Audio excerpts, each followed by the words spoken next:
Hi YouTube.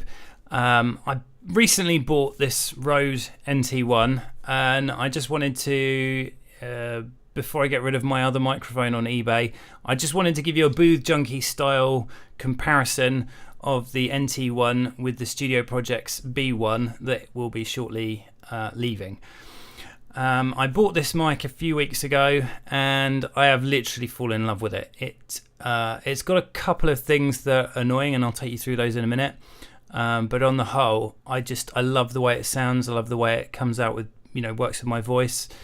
To let you know, this is the NT1, which was made, I think it first came out in 2014. It's not the NT1A, which sounds different. It's a completely different mic inside. They look slightly different. The NT1A is silver and the NT1 is black. I got mine on eBay for £149 from a Rode reseller that had taken it out of the box and used it once for a photo shoot. So it was sold as an open box item in an auction, so I got it really cheap compared to what it would normally be, which is around about, I think, £207. Now, I got this purely because I'd seen it reviewed on other YouTube channels and I just wanted to give you my review of it and just point out some of the things that worked for me and some that didn't and what I did about them. So the first thing is plosives. This mic is like mega sensitive, and as you can see, well, I hope you can see, I have the pop filter that comes with the kit that goes into the shock mount, and I have a windscreen on it as well. And that's purely because without both, I was finding that plosives were an issue. With the windshield off and just using the pop screen, certain angles I would just catch it and it would just be annoying. So with both, I don't have an issue now, and I don't find to my ears that having both makes any difference audibly to the frequency response of the mic. The other thing to tell you about is that I had an annoying issue with this when I first plugged it in, and that was moving it around on my angle poise arm. It would make a very, very loud noise, almost like as if I was touching the element, which would hit the compressor on my audio capture box, and it just sounded generally not very nice. And so what I did was I took the microphone apart, which you do by obviously taking it out of the shock mount, and then you can twist the end, unscrew that, and then you can pull the whole mic out from the body.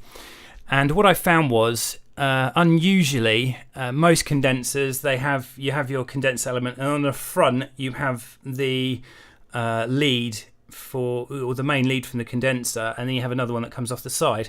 On this mic you have your condenser element and you have two leads coming off either side of it, so there's nothing on the front. And what I found was that they put plenty of cable inside the mic, but it was quite tight, in fact very tight to the actual element. And they have, one of the nice things about this mic is that they have these Lyra suspension elements on both the suspension mount and on the capsule itself has one of these mounts. And of course that wasn't working properly because these wires were so tight. Whenever I moved the mic, it was obviously jarring the cable, making the noise. So what I did was, very gently, I used a screwdriver to pull through a bit more lead from the body, so it kind of comes out, loops up a bit, and then down into the body of the mic. So if anyone from Rode is watching, that is a big tip for something for you to do before it leaves the factory. But otherwise, this mic has been brilliant. I love the sound of it. I love how it works with my voice. I use it for doing radio voiceovers, not professionally, just as a volunteer on hospital radio. But I wanted to do a review of that and the mic that it's replacing, which is this, which is the Studio Projects B1.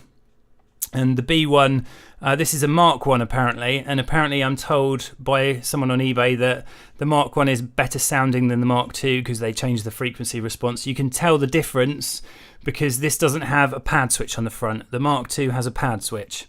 So what I'm going to do is swap this mic out and show you the difference. So bear with me just a second.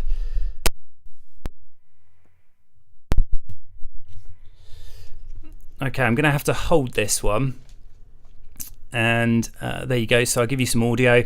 Exactly the same gain settings, exactly the same compression settings. I've not touched anything on the preamp or on the audio capture device.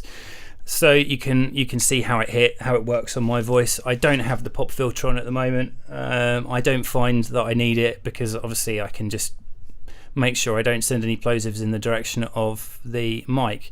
So that is the sound of the B1, and let me plug back in the Rode and you'll hear the difference.